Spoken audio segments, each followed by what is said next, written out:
SIR का बहुत बड़ा प्रभाव ये पड़ेगा देश का। ये पूरे देश की हम बात कर रहे हैं, ये हम वेस्ट बंगाल की बात नहीं कर रहे हैं। यहाँ पर इलेक्शन होगा, क्या और स्टेट में नहीं होगा? क्या वहाँ एसआईआर नहीं हुआ है?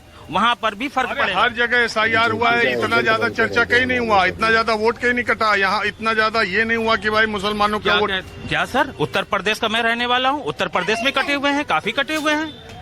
अरे मैं भी रहने वाला हूँ, मिर्जापुर डिस्ट्रिक्ट का हूँ सर, वहाँ से भी कटे हुए, आप पता कर लीजिएगा। वो तो हर जिले में कटे, हर जिले में कटे, लेकिन जितने यहाँ कटे नहीं। मेरा सवाल ये है कि ऐसा क्यों? तो पूरा क्लियर है, ये तो एक साजिश है, पूरा जनता को भटकाने का एक साजिश चल रही है।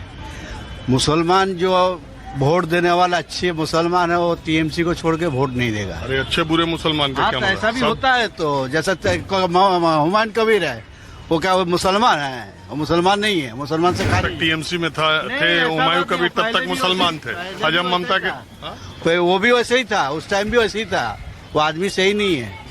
तो बाबरी मस्जिद के समय उसने उनका रैली में भीड़ कौन कर रहे थे? मुसलमान थे। नहीं, वो तो बनावट की भीड़ थी, समझिए ना, उसमें कोई असर नहीं होने वाला है। हुमायूं कबीर से कोई फर्क नहीं पड़ने वाला है। और अच्छा हो गया हम लोग के लिए, और अच्छा हुआ। वो तो कह रहे हैं अकेले लड़ेंगे, अकेले लड़ेंगे, वो तो जीरो में रहेंगे ही। ये एमआई तो जीरो में रहेंगे ही। वो हुमायूं कबीर को भी सीट नहीं मिलेगा, एक भी सीट नहीं मिलेगा। तो आप देख लीजिएगा इलेक्शन इलेक्शन 4 तारीख के बाद आपको रिजल्ट पता चल जाएगा, ठीक है? नहीं, वो तो ठीक है। हाँ, एकदम इलेक्शन से ठीक पहले ये वीडियो आना, कहीं हुमायूं कबीर के खिलाफ साजिश नहीं देख रहे आप? साजिश तो कुछ नहीं है, वो तो सच है। वो उसको सच मान? हाँ, सच मान रहा है वो तो कह रहे हैं झूठ है। वो तो आपने बोलेगा, सफाई में तो कुछ भी बोल सकते हो। वो ऐसा आदमी है, वो पैसा लेने वाला आदमी है।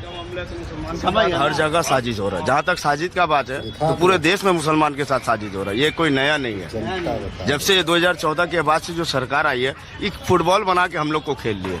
आपको कहीं पर भी आप चले जाइए, कोई मस्जिद के मीनार पे चढ़ जाता है, कोई मस्जिद में मजार पे चढ़ जाता है, तो कहीं ना कहीं हम लोग पीस रहे हैं, कहीं ना कहीं हम ही लोग पीस रहे हैं, और कोई नहीं पीस रहा। जो जगह में बैठा वो अपनी जगह में ठीक है।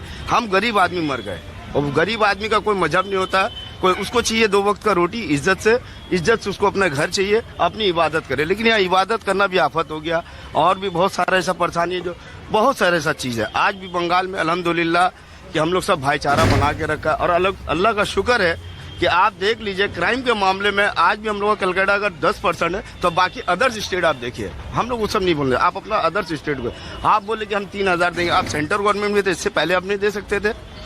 आपको इलेक्शन ही टाइम में हम लोग को क्यों याद आता है इसको 3000? ममता दे रहे हैं तो क्या करें? ममता दे रहे हैं, 5 साल से महिलाओं को पैसा दे रहे कि नहीं? देखिए, ममता दीदी यहाँ पर ही अपनी सरकार में, तो जो अपनी सरकार में वो तो कोई ख्याल रखेगी, वो तो खास करके एक कम्युनिटी को तो नहीं दे रही है। वो अपना एक लाइन निकाला कि जो मेरे साथ जुड़ा हुआ हम उसको देंगे, जो मेरे साथ जुड़ा हुआ। अच्छा, एक बात बताइए यार, ये अच्छा तरीका निकल गया। जहाँ चुनाव, अभी मैं आसाम में था, चुनाव की घोषणा हुई, उसके 10 दिन हफ्ता पहले वहाँ का मुख्यमंत्री ने 40 लाख महिलाओं के अकाउंट में 9000 डाल दिया।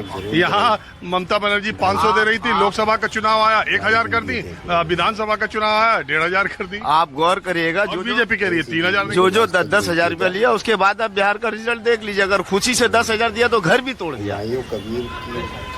खुशी से अगर 10,000 लिया, ऐसा कभी होता है? ये कैंपेन तेजस्वी यादव कल एक जगह बोले कि भैया 10,000 महिलाओं को देने और सब जगह देने में, कर्मचारियों की तो बात ही छोड़ो, हमारी ही सैलरी नहीं आई है एमएलए लोग की। सैलरी का जहाँ तक बात है, तो बंगाल का तो 3 साल से सेंट्रल गवर्नमेंट खुद पैसा रोका हुआ। पहले इस मुद्दे पे बात हो जाए, हम लोग गरीब लोगों को कम से कम हम लोग को खाने तो मिल जाए। हम लोग को मेन बात है, हम लोग को कोई झगड़ा लड़ाई नहीं चाहिए। हम लोग बीजेपी कह रही है कि जो सरकारी कर्मचारियों का डीए बाकी है, इतने दिन से ममता बनर्जी नहीं किया है, अभी सुप्रीम कोर्ट ने ऑर्डर किया, और 45 दिन के अंदर हम आएंगे, सरकार में दे देंगे। बीजेपी कभी ये भी बात करे, पीएम फंड पे भी बात करे, उस पर वो बात ही नहीं करने मांगते, उस पर वो रोक लगा देती। वो उसका काम है, वो जिसका अगर का जितना है वो सबका मुद्दा निकालेगी, लेकिन खुद का उसका मुद्दा इतना दबा हुआ है कि अगर उसके खिलाफ कोई बोलने जाएगा तो या देशद्रोही है या तो आतंकवादी है। अरे खाली सुनवा कि कुछ बोलना भी है, नहीं बोलेगा? बोलिए। अच्छा, एक बात बताए, आप बोलिए, आप कहाँ से हैं?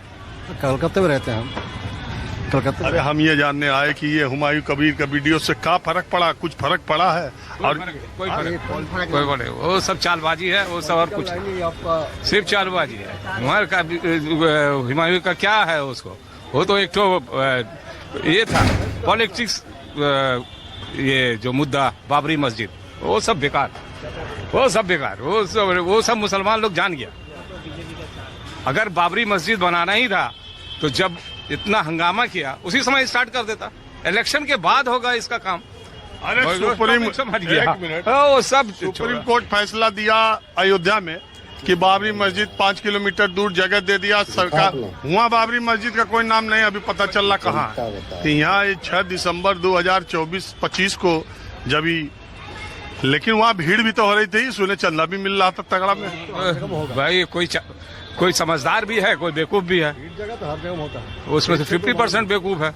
वो तो दिखा रहा है मीडिया कि एक तो ईंटा लेके जा रहा है, कोई 10 ईंटा लेके जा रहा है, कोई ट्रॉली लेके जा रहा है। ये सब बेवकूफी है, ये सब चुनावी स्टंट है और कुछ नहीं, बेकार है। आप ये नहीं मानते एक तरफा की यही टाइम में क्यों बाबरी मस्जिद का ख्याल आया? यही टाइम में वीडियो का आया। और हुमायूं कबीर कौन पॉलिटिक्स करता था पहले किसमें था वो जो वीडियो आया है वो दूसरा वीडियो, उसके लिए बहुत जांच करना पड़ेगा। वो आपको वो इंक्वायरी करना ठीक ही नहीं अभी तक, क्योंकि उसका ईडी के मामला सिवाय वो किस तरह करना ठीक ही नहीं है। वो आप जो कर रहे हैं क्वारी, उसका आपका ठीक ही नहीं प्रश्न करना। आप ऐसे पब्लिक को कैसे प्रश्न करेगा जो उसका वीडियो आ गया? हम कह रहे हैं कि ये इस समय जो वीडियो आया है उसको आप लोग क्या मान रहे हैं कि वो फैब्रिकेटेड है या वो सही होगा?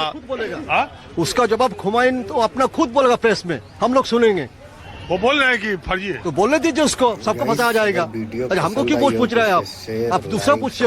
एसआईआर बोलिए, तो आप बोलिए जो चल रहा है मुद्दा, जो एसआईआर तो हो गया, नाम तो कट लिया जिसको हो कटना। गया एसआईआर कैसा होगी? देखिए एक टाइम था, वामफ्रंट बोलो, अतिमूल बोलो, हर आदमी जानता है जब अपना अपना जहाँ शक्ति है, मजबूती है, वो छप्पा वोट बूथ दाखिल सब होता है। लेकिन भाजपा जो किया ना, वो असली रिगिंग कर लिया। इतना वोटर वो बिना रिगिंग, बिना साइंटिफिक रिगिंग करके चला गया। इतना वोटर को बात दे दिया, ये भी एक रिगिंग है बीजेपी का। उस जगह हमारा क्षमता नहीं है, बूथ में नहीं पाएंगे हम बूथ में नहीं पाएंगे, हम दखल नहीं कर पाएंगे, हम छप्पा नहीं कर पाएंगे। हम एसआईआर का नाम देकर असली वोटर को हम इतना लाख बात दे दिया। इसके लिए आप कुछ बोलिए, ये भी एक रिगिंग है भाजपा का। अब क्यों नहीं बोल रहा है? ये असली रिगिंग है भाजपा का। तो एक बात बताइए, हाँ बोलिए। उसमें जो कह रहे हैं चुनाव आयोग जो कहता है, हम तो ये कह ही रहे हैं लगातार कि पूरे देश में, अभी आसाम में चुनाव हो रहा था तो आसाम में तो एसआईआर नहीं कराया। अभी पूरे देश में आज उत्तर प्रदेश में जो वोटर लिस्ट निकाला है उन्होंने नाम, वहां भी इतनी बड़ी संख्या में नाम, लेकिन यहाँ पे जो विचाराधीन थे वो उसमें तो कह रहे हैं कि उन लोगों ने अपने कागज, जो जुडिशियल अफसर आए तो कह रहे हैं कि उन लोगों के कागज ही नहीं आए तो हम क्या करें, इनको डाल दिया विचाराधीन में। कागज नहीं है, कोई आदमी कागज नहीं है। अरे ये तो सुप्रीम कोर्ट विचारक न्यायालय दिया है, ये गाइडलाइन कौन दिया है? आप अंदर से बात लीजिए। गाइडलाइन तो निर्वाचन कमीशन ने दिया सुप्रीम कोर्ट विचारपति को, जो न्याय लोग विचार करता है, वो गाइडलाइन कौन दिया है? वो तो 12 का बोला, 12 नंबर तुम तक दो, जब 12 दे रहा है वह 13 नंबर दो। ये इन लोग का चालाक कौशल है। जब 13 नंबर आप पहुंचा देंगे डॉक्यूमेंट, बोले 14 नंबर दो। जो 14 नंबर आपको लगता है कि ये एसआईआर जो हुआ है और नाम कटे हैं, ये टोटल डेंट पड़ेगा ममता बनर्जी को?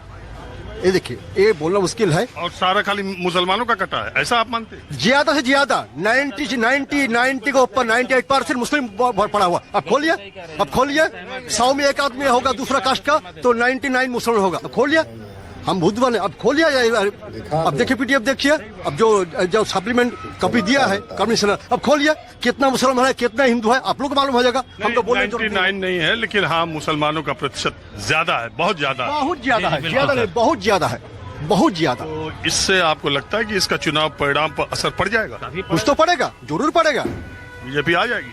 देखिए ये आप मत बोलिए, ये बोलिए उसको रुकना है, उसको रुकना है। हाँ जरूर रुकना है। देश को खत्म कर दिया है, देश को सर्वनाश कर दिया है। खाली मुसलमान रोक लेंगे बीजेपी का नहीं, सब मिलकर रुकूंगा, हम लोग सब मिलकर रुकना पड़ेगा। जो आज ओरिजिनल वोटर उसको वोट बात दे रहा है, जो आज 25 साल 30 साल से वोट दिया है, वो जब उसको बांट देगा।